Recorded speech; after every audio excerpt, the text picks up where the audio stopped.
She cheated on me. I married her, but she still loved her ex. My name is Ryan Keller. I'm 33 years old, a software engineer from Austin, Texas. I've always been the kind of guy who plays by the rules, who believes in loyalty, honesty, and building something real with someone. I thought that's what I was doing when I met Emily. I really did.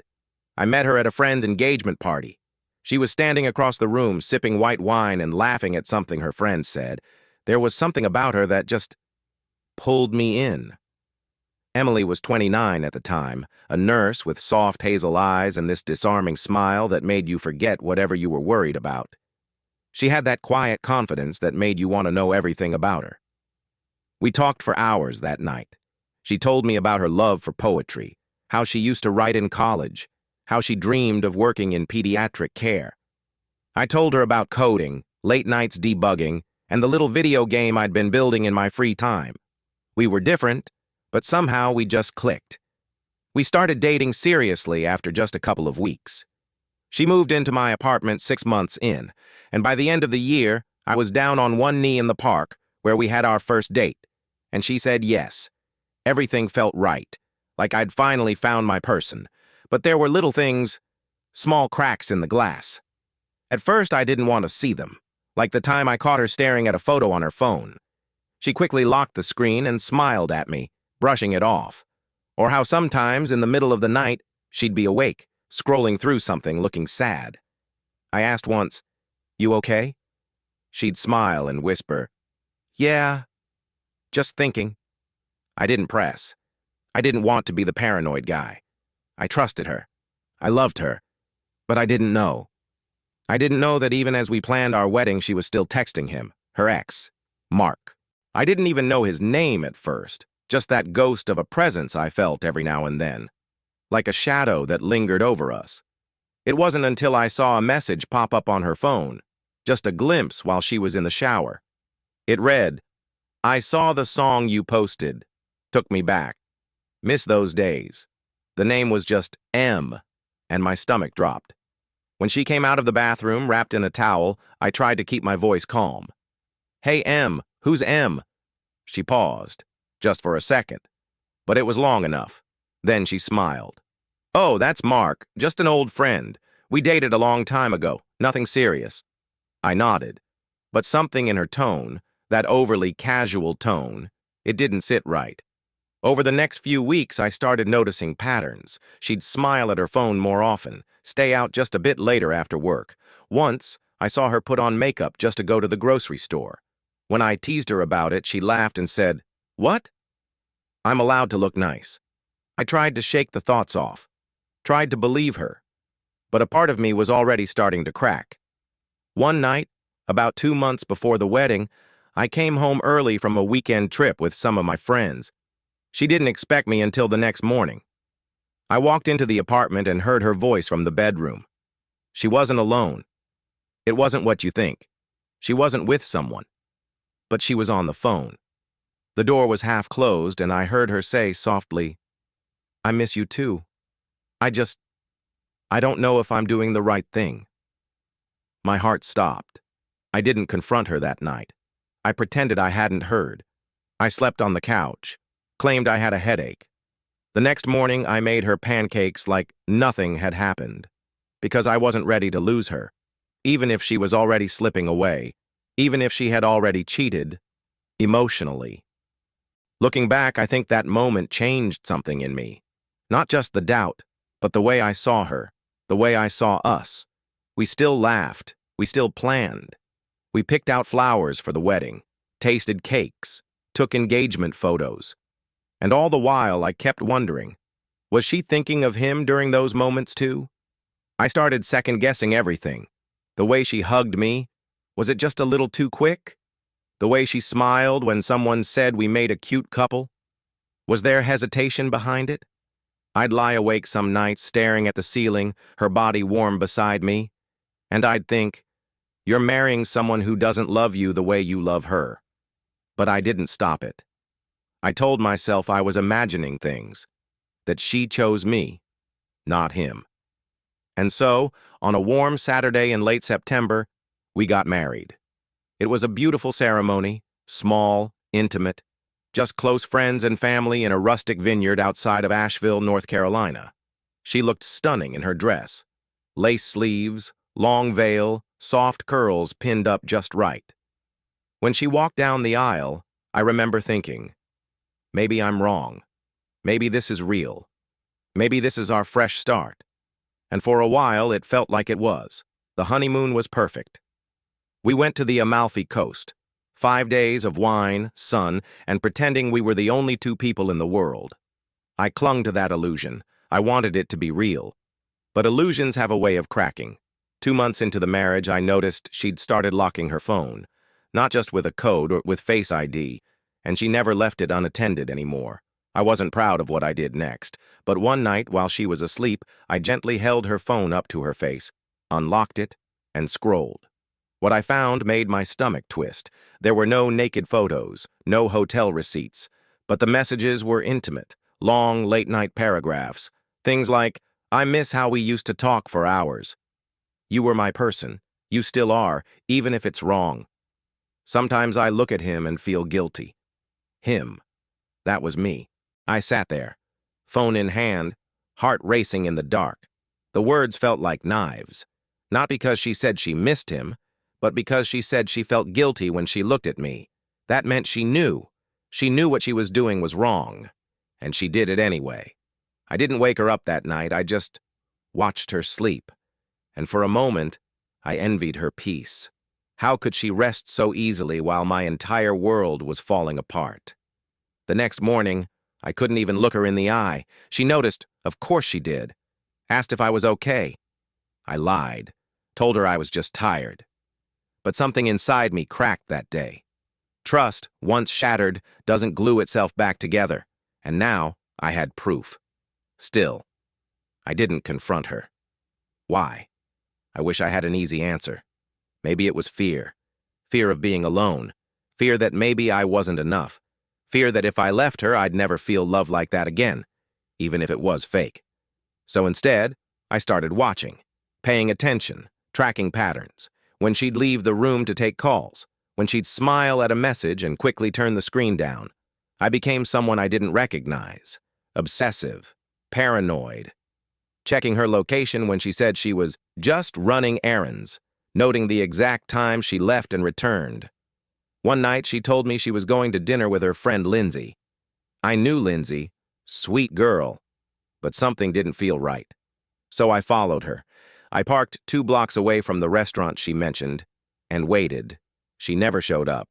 Instead, her phone's location pinged from across town, a small boutique hotel off the freeway. I drove there, hands shaking, pulse pounding, parked, waited, and then I saw her. She stepped out of the building, hair slightly messy, cheeks flushed, and right behind her, him, the same guy from the photos, the same guy she swore was just a friend. They didn't kiss, but they didn't have to. The way they looked at each other said enough. I didn't confront her right there. I wish I could tell you I stormed out of the car, yelled her name, demanded answers, but I didn't. I just sat there, watching, like a ghost in my own life. She got into her car. He waved. She smiled. And then she drove off, not knowing I was just 30 feet away. That drive home was the longest of my life. Every red light felt like punishment. Every song on the radio felt like a cruel joke. It was as if the universe was laughing at me. When she walked through the door that night, she looked me in the eye and said, "Dinner was great. Lindsay says hi." She lied so easily, so effortlessly, and I nodded. I told her I was going to bed early. In reality, I sat on the floor of the guest room staring at the wall, trying to figure out what the hell I was supposed to do now. I didn't sleep that night. The next morning, I called in sick to work. I needed time to think, time to breathe. Her phone buzzed beside me while she was in the shower. A message preview lit up the screen. "Last night was amazing. Can't stop thinking about you." That was it. I took a screenshot, saved it, then opened the camera roll again. Photo after photo, messages, a whole second life. I wasn't crazy. I wasn't paranoid. I was just the last one to know the truth. When she stepped out of the bathroom, wrapped in a towel, humming to herself, I held up the phone. I said nothing, just showed her the screen. Her face went pale. The humming stopped. She whispered, "I can explain." But I was already walking out. I didn't slam the door, didn't yell, didn't break anything. I just walked out with my keys, my wallet, and the shattered remains of my trust. I sat in my car for a while, trying to process it all. What do you do when the person you trusted most becomes the one who hurts you the deepest? I drove to a park nearby, the same park where we used to walk hand in hand, laugh about silly things, dream about the future. Now, I was sitting on a bench, alone, wondering if any of those dreams were ever real. I called my brother, Nick. He was always the one who gave it to me straight. When he picked up, I couldn't say anything at first. I just breathed. He immediately knew something was wrong. "What happened?" he asked. "She cheated," I finally said. There was silence. Then he said, "Come stay with me for a while." I packed a bag later that day. She tried to stop me when I got home, tears in her eyes, shaking hands. "It was a mistake," she said. "It didn't mean anything." But that's the thing. It meant everything to me. It meant that our vows, our life, our future, didn't mean enough to her. I left.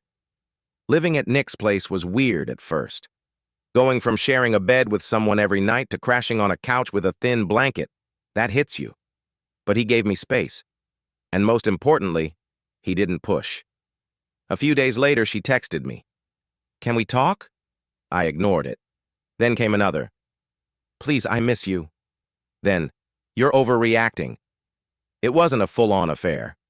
That one made me laugh, like there's a percentage scale for betrayal. I didn't answer any of them. Not yet. I needed time to feel human again, to remember who I was before her, before all the lies. Nick introduced me to his friend Jenna, not in a romantic way, just someone to talk to. She was a therapist, and though I wasn't ready for actual therapy, talking to her helped. She told me something that stuck. You're grieving a version of your life that no longer exists. Give yourself permission to mourn it. That hit me hard, because that's exactly what it felt like someone had died. Not a person, but a future. A version of myself that trusted freely, loved fearlessly. I started journaling, something I hadn't done since I was a teenager. I wrote about how we met, how it felt to fall in love with her.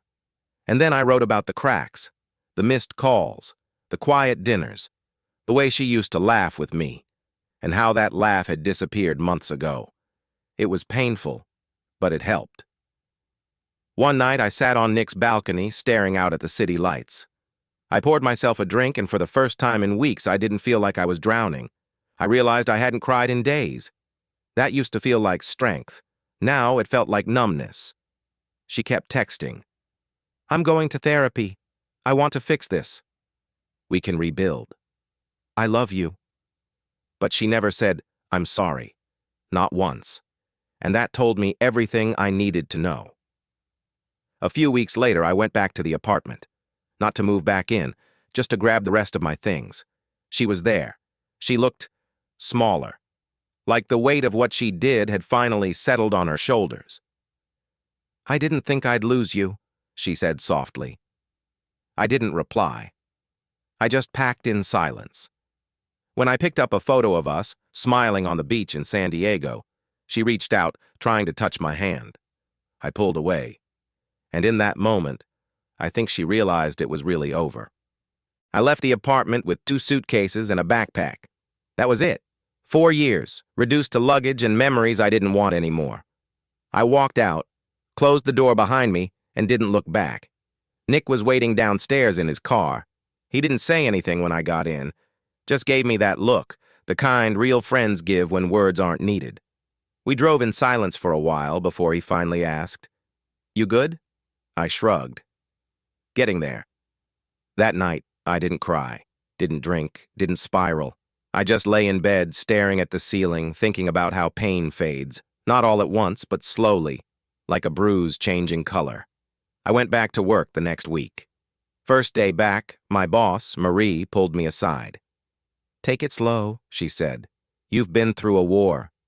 She wasn't wrong. It did feel like I'd come back from something brutal, like I'd lost a piece of myself on that battlefield. But I also felt lighter. Not better, not yet, but lighter. I stopped checking her socials, stopped rereading her old texts. I deleted our shared photo albums. I let go. And in the weeks that followed, I started noticing things I hadn't before. The sun on my face during lunch breaks, the taste of coffee again, the feeling of my lungs filling with air when I went for a run, something I hadn't done in months. Life was still complicated. I still had bad days, but they were just days, not weeks, not months, just moments. And slowly, those moments started to feel less heavy. One day, while walking through a park near work, I saw a couple on a bench. They were laughing about something, totally caught up in their own world. And for the first time, I didn't feel envy. I didn't feel sadness. I just felt hopeful. Like maybe, someday, I could have that again. But this time, with someone who truly saw me. About 2 months after the breakup, I ran into Sarah. Not the one who ruined me. This was a different Sarah. She worked in finance, lived a few blocks from me, and we'd matched on a dating app a while back before everything with Emily blew up. We'd never met up, just exchanged a few messages and then let it fizzle out. But there she was, standing in line at the coffee shop I'd just rediscovered as part of my post-Emily healing ritual. She smiled first. I hesitated, then smiled back. "Hey, you're Mark, right?" I nodded. "Yeah, from Bumble, right?" She laughed. "I thought I recognized you." We talked for a few minutes. Nothing deep, just casual small talk. But it felt good. Like normal. She gave me her number again and said we should grab coffee sometime. And for the first time since Emily, I didn't feel guilty at the idea. That night I stared at her number in my phone for a long time before texting. "Coffee this weekend?" She replied within minutes.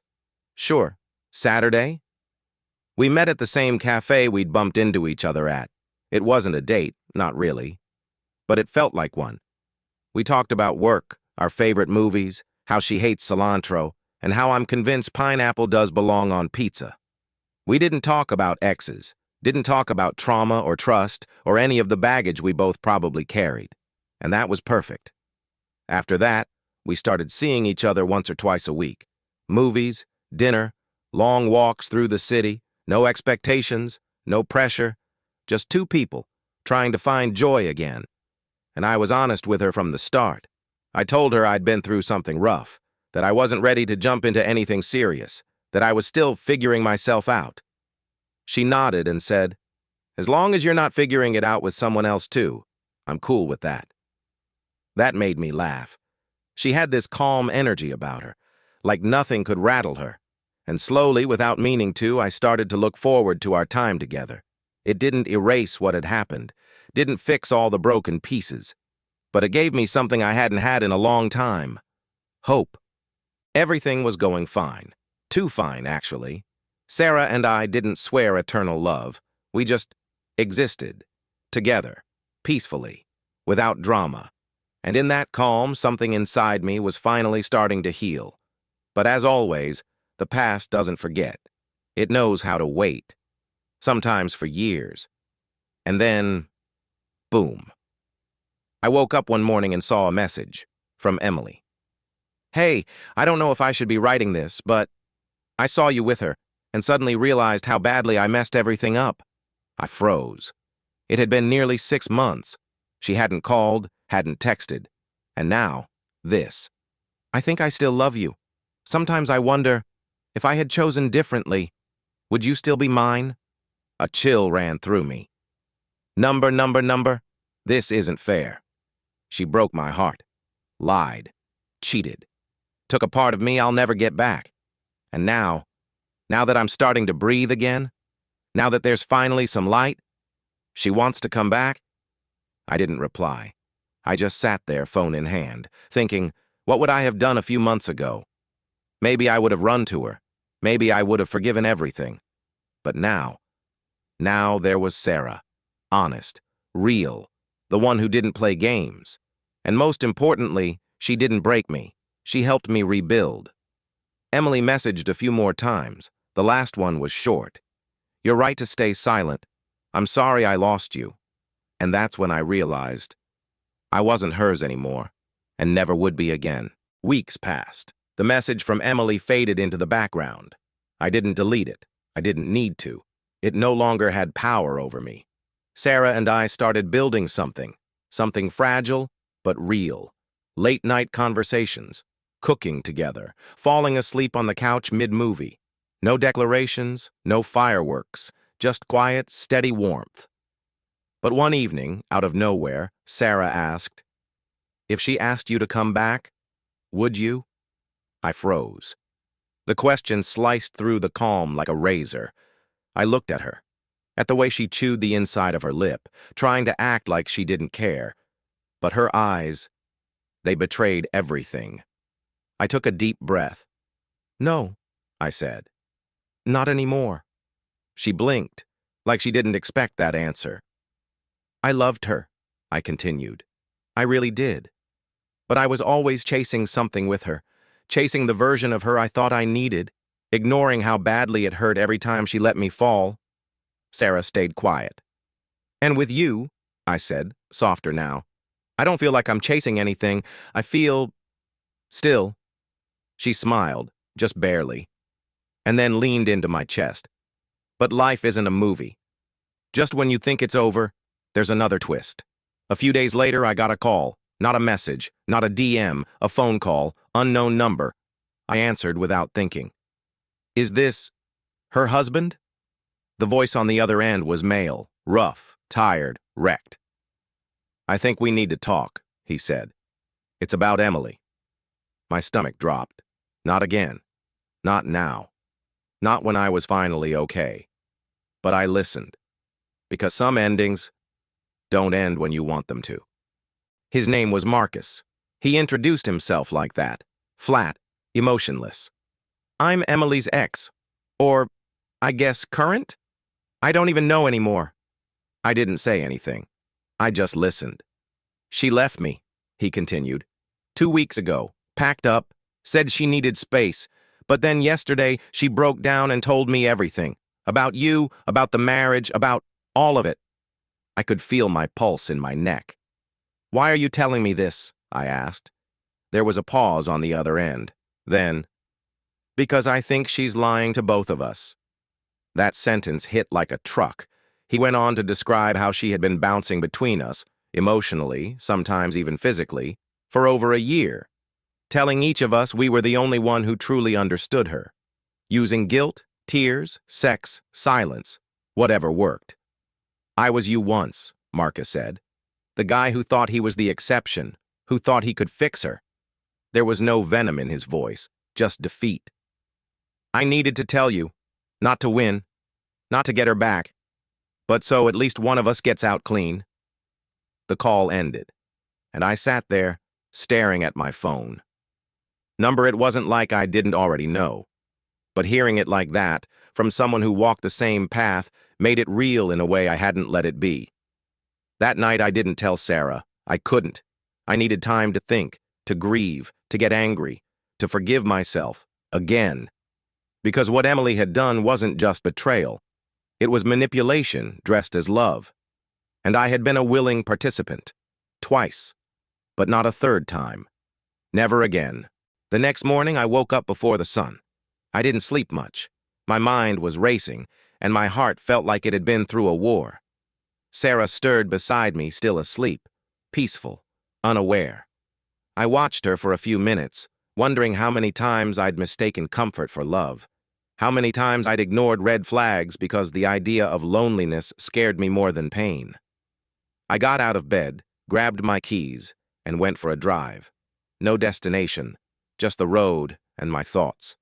I ended up at the beach, the one Emily and I used to visit back when things were good, before the lies, before the cracks. It was empty, quiet, gray, waves rolling in like clockwork, predictable, unlike her. I sat on the cold sand, pulled my hoodie tight, and just let myself feel. Not judge, not analyze, just feel. There was sadness, sure, anger too. But mostly I felt tired.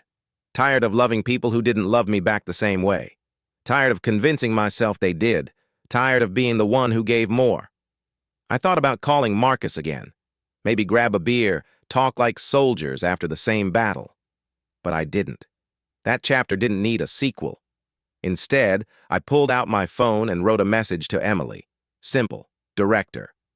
I know everything. You don't need to explain. I'm done. I stared at it for a moment, then hit send. No punctuation, no closure, just truth. And that was enough. When I got home, Sarah was making coffee. She smiled at me and I smiled back. Politely. But inside, I knew we were living on borrowed time. She wasn't the one. And I couldn't pretend anymore. I had a long journey ahead. But for the first time in a long while, it felt like my journey. A few days passed. I didn't hear from Emily. No apology, no anger, no confusion, just silence.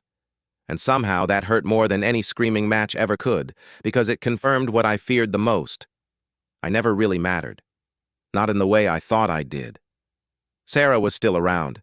She tried to act like nothing happened. She'd kiss me in the morning, talk about weekend plans, share reels from Instagram, and I played along for a while. But the disconnect between us grew like a crack in glass. Invisible at first, then suddenly impossible to ignore. One night she asked me if I loved her, and I hesitated. That hesitation was louder than any no I could have said.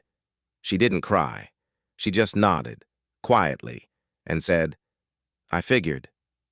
That night we slept on opposite sides of the bed. The distance between us felt like an ocean. The next morning, she packed her things without drama. No yelling, no guilt-tripping. She just left, and I let her. It wasn't her fault, really. She didn't cheat. She didn't lie. She just wasn't what I needed. And I wasn't who she thought I was either. After she left, the apartment felt too big, too quiet. But in that silence, I found something I hadn't felt in a long time. Relief. Not happiness. Not yet.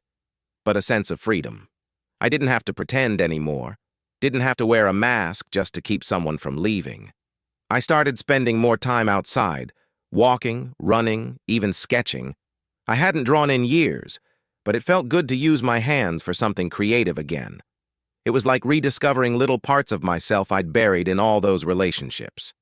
Not to become someone new, but to remember who I was before I forgot. And that somehow felt like healing. One day, a letter came. Not a message, not an email, a real, handwritten letter from Emily. My heart raced before I even opened it. Her handwriting looked exactly the same, messy, a little rushed but familiar, painfully familiar.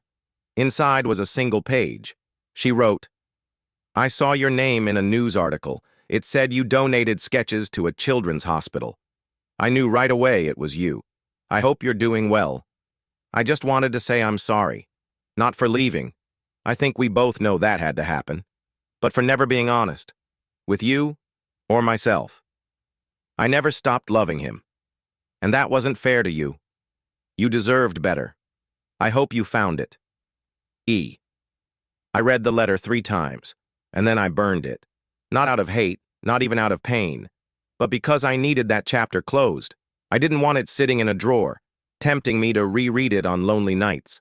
It was time to let go. Sarah sent me a message a few weeks later. Just a photo of a dog, the one we talked about adopting but never did.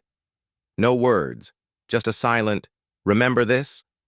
I smiled, but I didn't reply. Not because I was angry, but because I'd finally learned that not every memory needs a sequel. It's been 5 years now. I'm 38. I still live in Seattle, though I moved to a smaller, quieter neighborhood.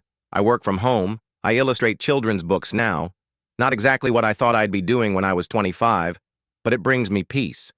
And on weekends, I teach art to kids at the local recreation center. There's this one girl, Mia. She reminds me a lot of Emily. Curious, bold, never afraid to speak her mind. But unlike Emily, Mia doesn't carry the weight of someone else's expectations. She's free, and that gives me hope. I never remarried, not because I've sworn off love, but because I've learned to love myself more. The pain I went through, the betrayal, the confusion, the nights I couldn't sleep, it all taught me something. You can survive anything if you stop trying to rewrite the past. You can heal if you stop clinging to the version of the story where you win her back. Because sometimes the real victory is walking away. Not bitter, not broken, just free. So yeah, she cheated on me. I married her anyway. And for a long time I thought that made me a fool. But now I know it made me brave. Because loving someone, truly loving someone, is never the mistake. The mistake is thinking you need to be the one who fixes everything. Now, I live quietly. I draw. I laugh. I sleep without checking anyone's phone. And on most nights, that's enough. That's more than enough.